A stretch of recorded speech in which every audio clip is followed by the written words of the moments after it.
c'est Tania. Alors aujourd'hui je vous retrouve pour une toute nouvelle vidéo. Aujourd'hui je vous fais un update film et série télé. Je reprends donc mon retard pour tout ce qui est des updates de tout ce que j'ai regardé durant l'été. Et je vous dirais que j'ai terminé l'été avec énormément de séries en fait. Pas beaucoup de films, je vous parle seulement d'un film et de plusieurs séries télé aujourd'hui, donc c'est parti. Le premier film dont je vous parle, c'est un film qu'en fait j'ai vu il y a un bon petit bout de temps quand il est sorti au cinéma à l'été, je crois, au début du mois de juillet quand même. Donc c'est le film de Père en flic 2 avec Michel Côté et Louis-José Hood. Donc évidemment c'est un film que j'ai adoré, j'avais adoré le premier et j'ai pas peur de dire que je lui mets un beau 5 sur 5 à celui-là. J'ai trouvé, c'est sûr et certain que la base du film, la trame du film était très semblable au premier film. En fait, c'est vraiment le même concept, mais au lieu d'être une thérapie père-fils, là, c'est une thérapie de couple, en fait, qui se passe encore une fois dans la nature. Mais vraiment, là, il y a des scènes là-dedans qui sont vraiment inoubliables et j'ai juste hâte en fait qu'ils sortent en DVD pour que je puisse le regarder à nouveau parce qu'on dirait qu'une fois c'était clairement pas assez pour moi. J'ai tellement ri, puis il y a un gros punch que je me dis que j'aurais dû voir venir puis que j'ai pas vu venir pantoute. Donc vraiment, si vous l'avez pas vu, ça vaut le détour. Cette série de films là est juste totalement géniale, donc allez la regarder si c'est pas déjà fait. Ensuite, je commence à vous parler de toutes les séries que j'ai regardées, surtout durant le mois d'août, à partir de la fin du mois de juillet et tout le mois d'août en fait. Donc la première série dont je vous parle, c'est la série Big Little Lies ou Petit secret grand mensonge, quelque chose du genre en français, là, je sais pas exactement. C'est une série que j'ai regardée qui est originaire de HBO, je crois bien, que j'ai regardée sur Super Écran. C'est une mini-série de 7 épisodes en fait, avec 3 actrices qui sont quand même très connues. Il y a Reese Witherspoon, que j'adore, il y a Nicole Kidman et il y a aussi Shailene Woodley, je crois que je le prononce bien, je suis pas certaine, mais c'est elle qui jouait dans Divergent quand même. Donc, c'est une mini-série très mystérieuse en fait, qui se passe dans une petite ville très riche, très fortunée aussi. Et il y a une histoire à l'école en fait, à la rentrée scolaire, à la maternelle, là, donc les enfants environ 5 ans, là, où une petite fille va être agressée par un autre élève et va en accuser un autre qui est en fait le petit nouveau. Le nouvel arrivant en fait dans cette ville-là qui ne connaît absolument personne d'autre. Donc va s'en suivre toutes sortes de secrets et de magouilles et de...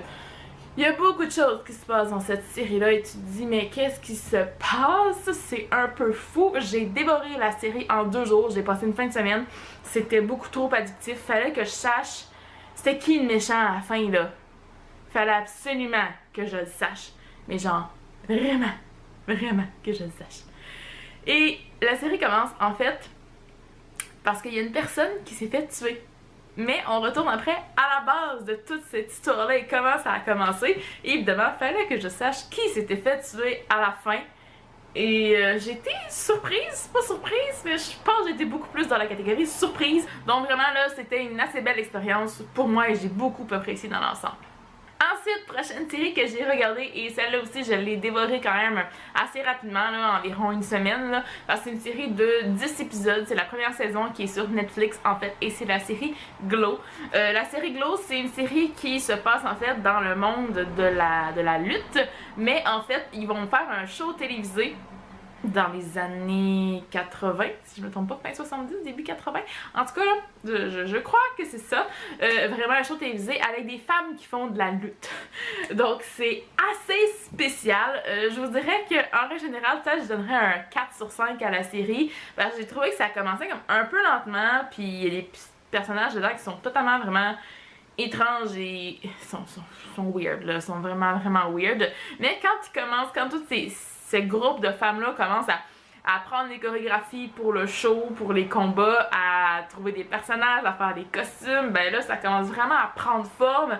Puis j'ai beaucoup aimé. Il y a déjà une saison 2 qui est annoncée et j'ai hâte de la voir parce qu'il y a beaucoup de choses qui sont laissées en suspens un peu à la fin de la première saison, mais vraiment j'ai beaucoup aimé, j'ai beaucoup ri aussi, donc C'est une série assez amusante, c'est pas la série du siècle, là, mais c'est une série que je pense que vous allez passer un bon moment, surtout si vous aimez cette époque-là, en fait, cette décennie-là.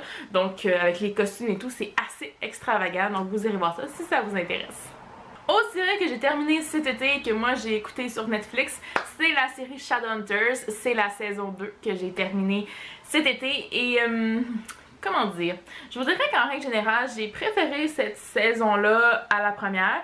C'est peut-être parce que avec la première saison, j'avais tellement un filtre, tu sais, que je voulais que ce soit bon, que je voulais que ce soit parfait, que j'avais trop d'attentes, que je trouvais le jeu des acteurs totalement exécrable, c'est le mot. Je vous dirais qu'avec cette saison 2, je me suis mis beaucoup moins d'attentes, donc j'ai beaucoup plus apprécié en règle générale.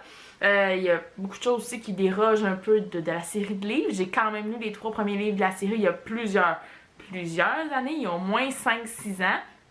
Mais je m'en souviens quand même un peu, puis il y a certaines choses, je me dis non, c'est pas là-dedans pantoute, là. On s'entend que c'est une série télé, hein, c'est juste, c'est basé sur, c'est pas une adaptation, tu sais, super fidèle, là, mais quand même, voilà, j'ai bien aimé, c'est clairement pas ma série préférée. Moi, je lui mettrais un 3.5 sur 5, là, 3.5, là, pour mes goûts à moi. Je pense que je suis peut-être plus dans le public cible, ou, tu sais, ce genre d'histoire-là m'accroche moins.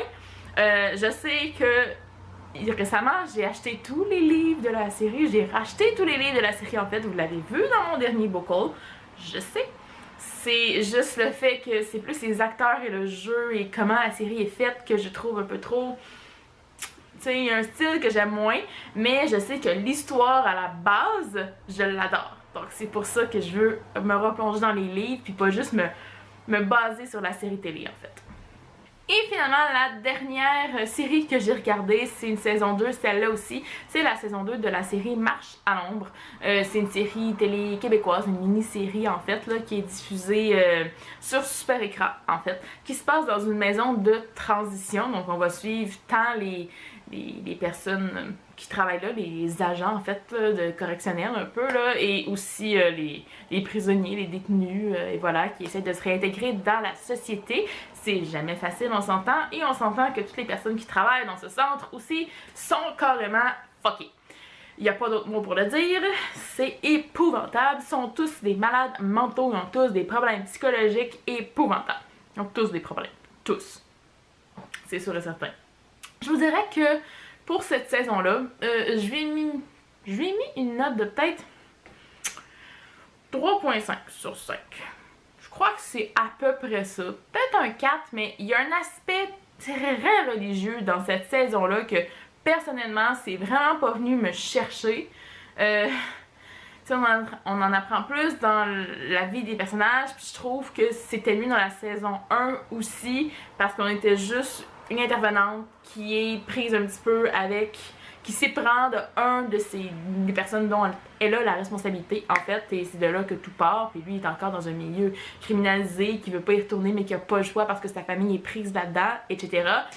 On suit un peu le fil de tout ça aussi, on continue cette histoire-là dans la saison 2, mais il y a aussi beaucoup d'autres personnages qui entrent en ligne de compte, puis l'aspect religieux, comme je disais, qui était super présent, et que moi est venu me chercher. Donc c'est pour ça que à la fin, là, j'étais comme...